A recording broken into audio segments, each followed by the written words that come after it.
আসসালামু আলাইকুম প্রিয় ফুটবল ফ্যান্স। কলম্বিয়ার বিপক্ষে ব্রাজিলের শেষ পর্যন্ত 1-1 গোলে ড্র এবং ম্যাচটা শেষ করার পরে রাফিনা মার্কুনেসরা বললেন এমন রেজাল্টটা তারা আশা করেননি, একটা জয় আশা করেছিলেন, মান অনুযায়ী তারা খেলতে পারেননি, অর্থাৎ খোদ ব্রাজিলিয়ান প্লেয়াররাই এই ব্যাপারটা আসলে স্বীকার করে নিলেন। ম্যাচের কি মোমেন্টসগুলোতে একেবারে শুরুতে চলে যাচ্ছি।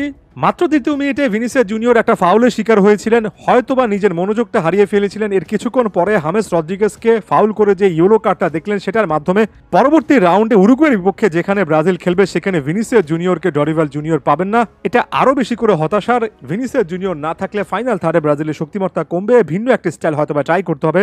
ভিনি ওই মোমেন্টে ওই ফাউলটা অ্যাভয়েড করলেই পারতেন, এটা ব্রাজিলকে ভোগাতে পারে।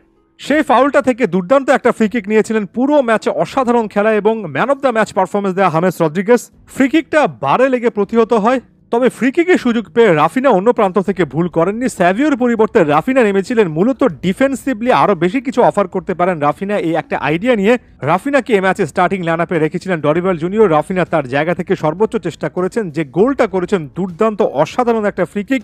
গেমের টেম্পোটা ওই জায়গা থেকে তিনি সেট করে ফেলেছিলেন।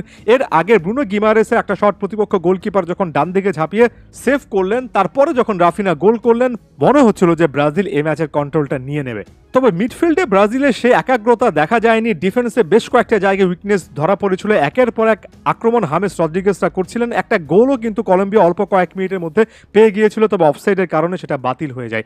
আর এই জায়গায় এসে ব্রাজিলের ডিফেন্সিভ উইকনেস নিয়ে আরও একবার কথাবার্তা বলতে চাই। যে গোলটা ড্যানিয়েল মুনোজ করেছেন, তার আগে তাকে যে পাসটা দেওয়া হয়েছিল সে জায়গায় যদি আপনি একটু ফ্রিজ করেন, দেখবেন যে ব্রাজিলিয়ান 2-3 জন প্লেয়ার একজন প্লেয়ারকে মার্ক করছেন এবং মাঝখানে ড্যানিয়েল মুনোজ একেবারে ফাঁকা জায়গায় আছেন। ওই সময়টাতে ব্রাজিলের ডিফেন্ডাররা কি করছেন, লেফট ব্যাক আসলে কোথায় ছিলেন, এ ব্যাপারগুলো রীতিমতো গবেষণা করার। দিনের পর দিন ব্রাজিলের ডিফেন্সের এমন সিলি মিস্টেক দেখছি। হ্যাঁ, এটা একটা সিলি মিস্টেক ছিল। এখানে আপনি কখনোই একজন প্লেয়ারকে ডিবক্সের এই এজটাতে ফাঁকা রেখে যেতে পারেন না।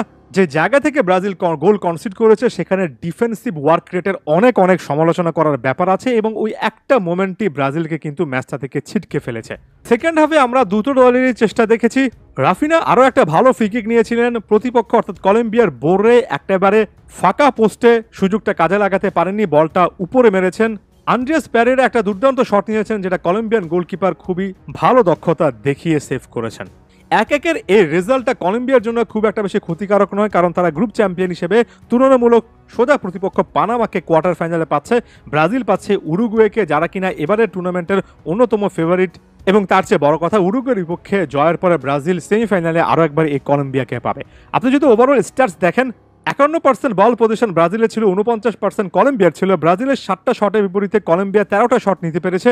এমন একটা ম্যাচের পরে আপনি যদি কোচকে অনেক বেশি করে দোষারোপ করেন, আমার কাছে মনে হয় সেটাও জাস্টিফাইড কোনো কিছু না। কোচ অনেক কিছু চেষ্টা করেছেন, তবে প্লেয়াররা যদি তাদের মান অনুযায়ী খেলতে না পারেন তাহলে আসলে কি করার। যেমন একজন হামেস রদ্রিগেজের মতো প্লেয়ার ব্রাজিলের এই দলটা তো অন্তত এই ম্যাচে ছিলেন না। হামেস রদ্রিগেজ যেখানে 3টা কি পাস চান্সেস ক্রিয়েট করেছেন, সেখানে Lucas Paqueta, Raphinha, Vinicius Junior, Rodrygo এদের কাউকেই কিন্তু সেভাবে চান্স ক্রিয়েট করতে দেখলাম না, একমাত্র রাফিনার একটা চান্সেস ক্রিয়েশন ছাড়া। বাকি সকলে ফাইনাল থার্ডে ওই ক্রিয়েটিভ কোনো রোল প্লে করতে পারছেন না। রদ্রিগো ফলস 9 হিসেবে খেলছেন, তবে নিজেকে হারিয়ে খুঁজছেন। এখন পর্যন্ত 3টে ম্যাচে দেখেছি। পরবর্তী ম্যাচে একটা পরিবর্তন এটা হতে পারে যে রদ্রিগোকে ভিনিসিয়াস জুনিয়রের অর্থাৎ লেফট উইং পজিশনে নিয়ে এসে এনরিককে স্টার্টিং লাইনআপে নিয়ে আসে এবং সেখানে নাম্বার 9 অ্যাটাকিং ফ্লেয়ারটা ইউজ করা। ব্রাজিলের এই দলটাতে কোপা আমেরিকার এই টাইপের ম্যাচে নাম্বার 9 একটা ভূমিকা থাকে। ডরিভাল অনেকগুলো সিদ্ধান্ত ভালোই নিচ্ছেন, তবে নাম্বার 9কে ইউজ করার ক্ষেত্রে খুব একটা ভালো সিদ্ধান্ত কিন্তু এখন পর্যন্ত দেখছি না। এবং এই ম্যাচের পর আরও একবার আমি আবারও বলছি, আরও একবার বলা যায় যে ফুলব্যাক পজিশনে ব্রাজিলের উইকনেস একেবারে স্পষ্ট। ওয়েন্ডেল কিংবা ক্যাপ্টেন দানিলো